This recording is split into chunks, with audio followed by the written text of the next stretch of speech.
ఇప్పుడు ఎన్నికల సందర్భంలో ఇప్పుడున్నటువంటి ప్రభుత్వ పెద్దలందరూ కూడా కలిసి ₹1,00,000 సరిపోదు, దాంతోపాటు ఒక తులం బంగారం కూడా కలిపి మీకు ఇస్తాం కళ్యాణ లక్ష్మి పథకం కింద అని చెప్పారు అధ్యక్ష. కళ్యాణ మస్తు అని పేరు పెట్టి ఈ పథకాన్ని ఇస్తానని చెప్పి కూడా చెప్పడం జరిగింది అధ్యక్ష. కానీ 15 నెలలు గడుస్తున్నా కూడా మరి కనీసం కళ్యాణ లక్ష్మి ఎంతమందికి ఇస్తున్నారు, పాత పద్ధతిలోనే ఇస్తున్నారా, ఇస్తుంటే క్రైటీరియా మార్చారా లేదా, ఇంకొకటి ఈ తులం బంగారం మరి 15 నెలల్లో అయినటువంటి పెళ్లిళ్లకు మీరు తర్వాతైనా రీఎంబర్స్ చేస్తారా, ఏం చేస్తారు అనేటటువంటి అంశాన్ని మేము అడగడం జరిగింది అధ్యక్ష. జవాబు చూస్తే చాలా డిసప్పాయింటింగ్ ఉంది అధ్యక్ష.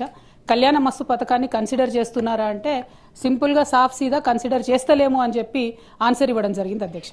అంటే మీరు ఎన్నికల ముందు మహిళలకు తులం బంగారం ఇస్తామని చెప్పి మభ్యపెట్టినామని చెప్పి వాళ్ళ కౌన్సిల్లో ఇచ్చినటువంటి సమాధానం వల్ల ప్రభుత్వం మళ్ళొకసారి నిరూపించుకుందని చెప్పి మేము భావిస్తూ ఉన్నాం అధ్యక్ష. మరి ఇట్లాంటప్పుడు మీరు ఇక మిగతా హామీలను మహిళలకు ఇచ్చినటువంటివి అది 2,500 కావచ్చు, ఇంకోటి కావచ్చు, వాటి పట్ల కూడా మరి కనీసం ఏం ఫోకస్ చేస్తలేరా, ఆ విషయాన్ని కూడా ప్రభుత్వం దయచేసి చెప్పవలసిందిగా నేను డిమాండ్ చేస్తున్నా అధ్యక్ష. మరి ఇంత సోషల్ కాన్సెప్ట్, ఇంత బ్యాక్గ్రౌండ్తోని మంచి ఇండికేటర్స్తోని చేసినటువంటి కార్యక్రమాన్ని నీరుగార్చడం, మీరు ఇచ్చినటువంటి హామీ మీద ఇంత విస్పష్టంగా మేము అసలు చెప్తలేము, కన్సిడర్ చేస్తలేమని చెప్తే ఇది మహిళలను మీరు మోసం చేసినట్టుగానే మేము భావించవలసి వస్తుందని చెప్పి ఈ సందర్భంగా ప్రభుత్వాన్ని అడుగుతూ కనీసం మరి తర్వాతన్నా ప్రారంభిస్తారా అనేటటువంటి ప్రశ్నను నేను మంత్రి గారిని అడుగుతా ఉన్నాను.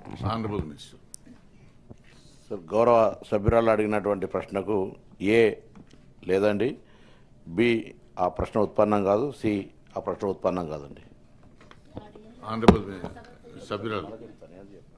అధ్యక్ష, థ్యాంక్ యూ అధ్యక్ష. పొన్నం ప్రభాకర్ అన్న చాలా నిజాయితీగా మేము మహిళలను మోసం చేసినాం ఎన్నికల ముందు, ఇప్పుడు మాత్రం ఆ పథకం ఇచ్చే ఉద్దేశమే లేదు అని చెప్పి ఖరాఖండిగా కౌన్సిల్ సాక్షిగా చెప్పినందుకు వారికి ధన్యవాదాలు తెలియజేస్తా ఉన్నాను.